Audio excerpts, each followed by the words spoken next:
From Petersburg, Hal Nunnally never played the game. An illness prevented him from taking the court, but it could not stop him from learning everything about basketball.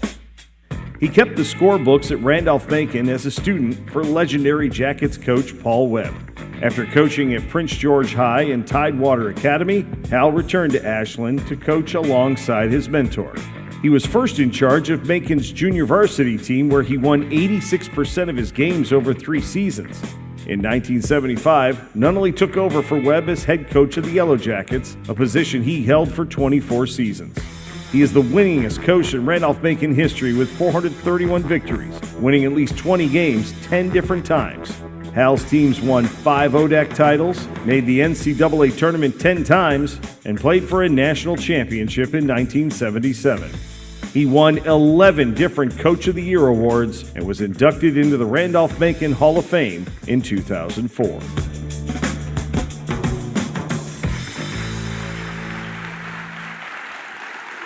Accepting tonight on behalf of Coach Nunnally, please welcome to the stage one of his many former players, Mr. Paul Gartlan.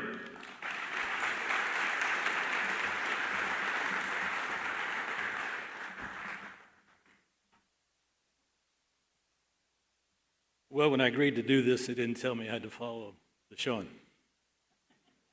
That's a tough act to follow. Hal Winston Nunnally III never played a game of organized sports in his life. Rheumatic fever as a child kept him from ever wearing a sports uniform. But it didn't stop him from becoming one of the winningest college coaches in Virginia history. He accomplished that and much more despite a coaching career that was also cut short for health reasons. The video you just watched does a great job of pulling together all the highlights of Coach Nunnally's amazing career. But it left out one stat of great importance to him. That is the fact that 98% of the student athletes who played for Coach for 4 years earned their college degree.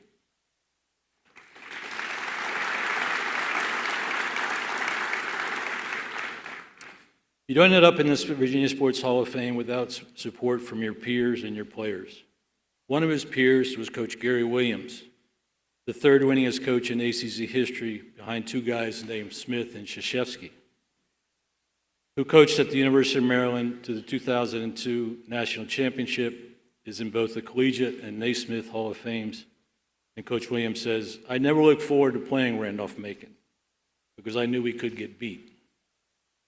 Coach Williams wrote in his letter of recommendation, "When I was at American University Boston College in Maryland, we knew we had to be prepared when we played Randolph-Macon, or we were going to get embarrassed by Hal's preparation, schemes, and in-game adjustments, and he knew how to win close games."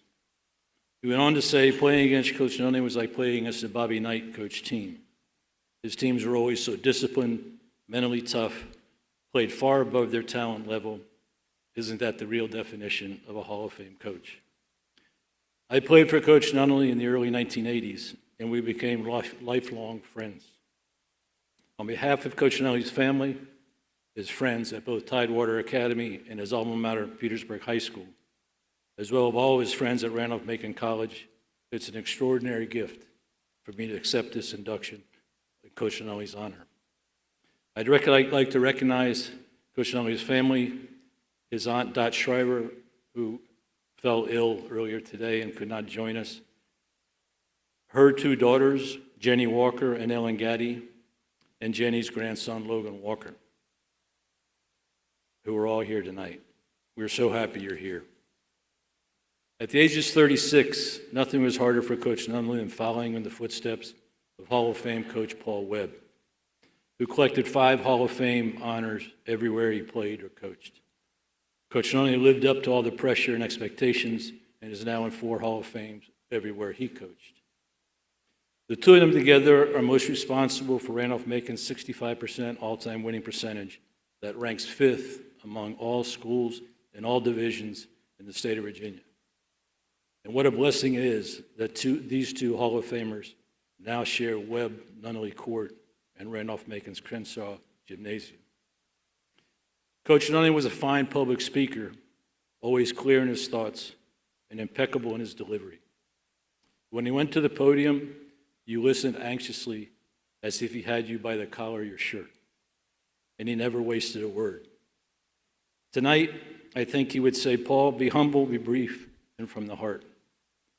I don't know any coach who created more overachievers on the basketball court and in life than Coach Nunnally. In basketball circles, you often hear the cliche, he makes people around him better, and I can think of no greater compliment. But how did he do it? First, he treated everyone with incredible respect, even his most fierce rivals, and he demanded his players do the same. He coached every game in a suit, even when playing overseas, and he demanded his players travel with a jacket and tie. His teams always had outstanding character, were extremely disciplined. It was all part of his process. Coach Nunnally was a master of every technical aspect of the game, but perhaps as equally important, his motivational skills were off the chart. Sometimes he used tough love, other times he was understanding that love is tough. Coach could always distinguish between the two, and he knew exactly when to apply the pressure or when a hug was better. He oversimplified everything. They only had one training rule: you don't embarrass the program. He demanded his players accept the responsibility for their actions. His threshold for loyalty was extraordinarily high, and his tolerance for a lack of commitment was zero. Whether it was Little League parent, a high school coach, or a gathering at Coach Holland's beach house for a summit of ACC coaches, the good of the game was always what drove the conversation, and he offered a perspective only he could. Kevin Eastman, who's here tonight, an assistant for 12 years with the Boston Celtics and Los Angeles Clippers, wrote in his recommendation letter, Hal cared about winning as much as the best ones, but he was consumed by what he would give to the game in its purity and what he could do to help others in the profession achieve their goals and dreams. Coach Nunnally was extremely proud of his former players and coaches who are still in college basketball today. Just a part of his coaching tree, and here tonight, includes Mike Rhodes, the head coach at Penn State, Jamal Brunt, the assistant head coach at Penn State, head coach Chris Gerlofson at the University of San Francisco, Nathan Davis, also here tonight, at the University of New Hampshire. Sean McAloon's the head coach at IMG Academy, Sean Fitty, an assistant at Stetson, and current RMC head coach Josh Merkel, now in his 8th year at Randolph-Macon, and only the 5th head coach in the last 68 years. Coach Merkel led his team to the Division III National Championship 2 years ago. For Coach Nunnally, Randolph-Macon was truly his life. When he retired, he founded the Friends of Basketball Dinner, a tip-off formal preseason event akin to a family reunion. Coach Nunnally insisted our first guest speaker had to be Coach Webb to speak about the beginnings of the program. In later years, he asked past players and coaches to speak about the culture and the expectations. The tradition has continued now for 24 years and draws a larger crowd each October in his honor. See, this wasn't a team, it was a program, and programs are built on a process. His former players and coaches also started the Hal Nunnally Endowment to help pay for an aspiring assistant coach on the RMC staff. When fundraising for the program, Coach coined the phrase, make a sacrifice gift. It didn't care if you donated $5 or $500, but make a gift that requires you to forego something of significance in your life. Make it hurt a little, he would say. Marty Wilson, who Coach recruited out of high school to be the team's manager, remembered, Coach often asked me, did you beat the other manager tonight? Coach coined the phrase, did you beat the other manager tonight? He was the most demanding boss I ever had, Marty said, and you never wanted to let him down. His expectations were always high at every level of the program. As you can see from all these remembrances, Coach Nunnally's influence and inspiration have an enormous impact on the program 25 years after he coached his last game. I want to give a special thanks to all those who were so instrumental in Coach Nunnally's induction.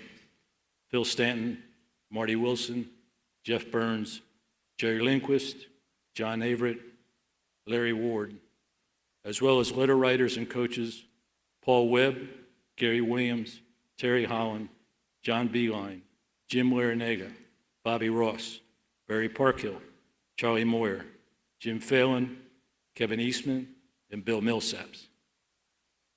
I think there's about 50 Hall of Fames on that list. I also want to especially thank my basketball brothers, Dave Molesky and Reed O'Brien, whose yellow jacket determination and flat-out love for Coach Nunnally helped make tonight possible. I love you guys, and you know how proud Coach would be of you. Lastly, I want to thank my dear friend Juan Ignacio Bascuñan from the Catholic University Sports Club in Santiago, Chile. In the late 90s and early 2000s, Randolph-Macon traveled to Chile 4 times to play in a summer tournament against professional teams from Europe and South America. It was during those trips that Juan and Coach struck up a friendship, and Juan would drive Coach to his dialysis appointments and then to watch the junior teams play. Coach Nunnally was made an honorary member of the club in 2002, and this week Juan traveled 20 hours to be here to honor his friend. The stage tonight is blessed with extraordinary achievements and contributions in all areas of sport. My heartfelt congratulations to each of the inductees and your families. Only you all know the effort and sacrifice that went into your incredible careers. I would like to thank the Board of Directors and the Honors Corps Committee for everything you do thanklessly to keep the memories alive of our sports heroes, and for using this celebration to do so much good for the disadvantaged in our state. Special mention for Director Will Driscoll, whose communication and social media skills, attention to detail, and as Coach Nunnally would say, your incredible motor, make you the perfect person for the job. And the Hall of Fame is fortunate to have you as their leader.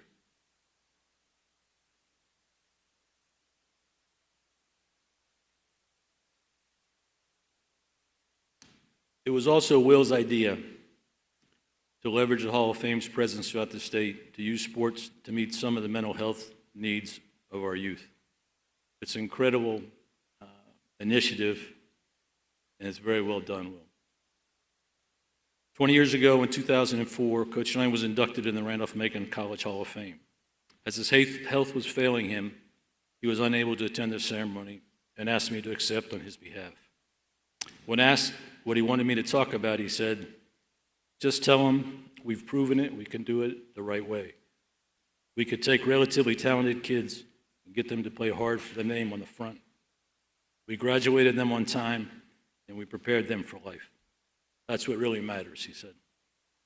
For those of you who didn't know Coach Nunnally, I hope I have opened ever so slightly the window into his intellect, his extraordinary contributions to the game, and his impact on all the lives he touched. It wasn't under the bright lights.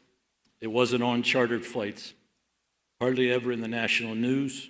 And coaches today make more money in 1 month than he ever made in a year. I pray that every person in this room has had a coach, parent, mentor in your life, the quality of Coach Hal Nunnally. If you don't, go find one. And as he would say, open your ears, not your mouth. On behalf of all of us who are so lucky enough to have known Coach Nunnally and to have experienced his boundless generosity in every walk of life, we want to express our heartfelt appreciation for his simplicity, his dedication, and leadership. He truly was one of a kind. He did it his way and without compromise. And everyone who knew Coach Nunnally is far better for it. Thank you so much.